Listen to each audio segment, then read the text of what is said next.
Hello viewers, আসসালামু আলাইকুম। আমার এই ভিডিওটি দেশ ও দেশের বাইরে যারা দেখতেছেন তাদেরকে আন্তরিক শুভেচ্ছা অভিনন্দন সামাদ কন্যাসের পক্ষ থেকে। তো আমি আবার একটা নতুন ভিডিও নিয়ে এসলাম, কন্ট্রাকশনের ভিডিও। যারা নতুন বাড়ি করতেছেন বা করার আগ্রহ আছে বা কাজ করাবেন, তো তাদের জন্য এই ভিডিওটি অনেক গুরুত্বপূর্ণ হবে, হেল্পফুল হবে। বিশেষ করে যাদের 1950 স্কোয়ারের ছাদ, তাদের জন্য আরও গুরুত্বপূর্ণ হবে, কারণ এই ছাদটি হচ্ছে আপনার 1950 স্কোয়ারের ছাদ। তো এখানে যে প্ল্যান, ইঞ্জিনের প্ল্যান দিয়েছে, ওখানে ওই প্ল্যানে দেওয়া হয়েছে 3 ইউনিট। তো আমাদের বাড়ির মালিক পছন্দ করে নাই, তো ড্রেসিংটা ঠিক মতো করতে পারে না ইঞ্জিনের এই প্ল্যানটা করেছে।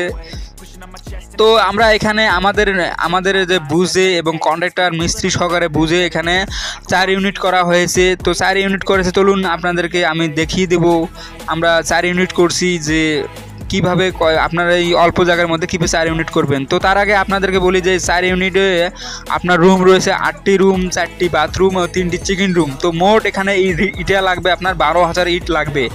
তো এখানে 12,000 ইট লাগবে। তো তার আগে ছোট্ট একটা আবদার, আমার এই চ্যানেলে নতুন দর্শক হয়ে থাকে অবশ্যই ফলো দিবেন, ফলো দিয়ে রাখবেন অবশ্যই। যদি ভিডিওটি একটু আপনাদের ভালো লাগে অবশ্যই লাইক দিবেন, লাইক দিয়ে পাশেই থাকুন। তো ধন্যবাদ আপনাদের যদি লাইক দেওয়ার জন্য। তো এখানে আপনাদের দেখাইলাম আমি যে 2টি রুম, ওখানে 2টি রুম, একটি বাথরুম রয়েছে। তো এখানে এই সাইডে 2টি রুম, এই যে একটি বাথরুম রয়েছে। তো এখানে 2টি রুম, একটি বাথরুম রয়েছে। তো অপর সাইডে 2টি রুম, 2টি বাথরুম রয়েছে। তো মাঝখানে দেওয়া হয়েছে একটি চিকেন রুম। তো মাঝখানে একটি চিকেন রুম দেওয়া হয়েছে। তো এখানে মাঝখানে আমরা একটা গাঁথনি দেওয়া হয়েছে, কারণ এই ফ্ল্যাটের লোক এই ফ্ল্যাটের জন্য আসতে না পারে বা কোনো জন্য ঝামেলা না হয়। তো এই কারণে আমরা মাঝখানে, এই যে আপনার মাঝখানে এটা চিকেন রুম, তো এটি এই সাইডে 2টি রুম, ওই সাইডে 2টি রুম, মাঝখানে চিকেন রুম দিয়েছে, মাঝখানে গাঁথনি দিয়েছি, কারণ এই ফ্ল্যাটের লোক এই ফ্ল্যাটের জন্য না আসতে পারে। তো এইভাবে যে আপনার যে অপর সাইডে দেখালাম, তো এই সাইডে একই। তো এখানে একটি চিকেন রুম বেশি দেওয়া হয়েছে, কারণ এখানে জায়গার কসেস বুঝে দেওয়া হয়েছে।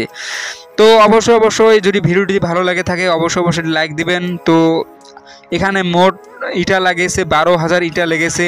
তো আমি এই ধরনের ভিডিও সবসময় আপলোড দিয়ে থাকি, কারণ আমার চ্যানেলে যদি আপনারা জয়েন হতে চান অবশ্যই ফলো দিবেন, কারণ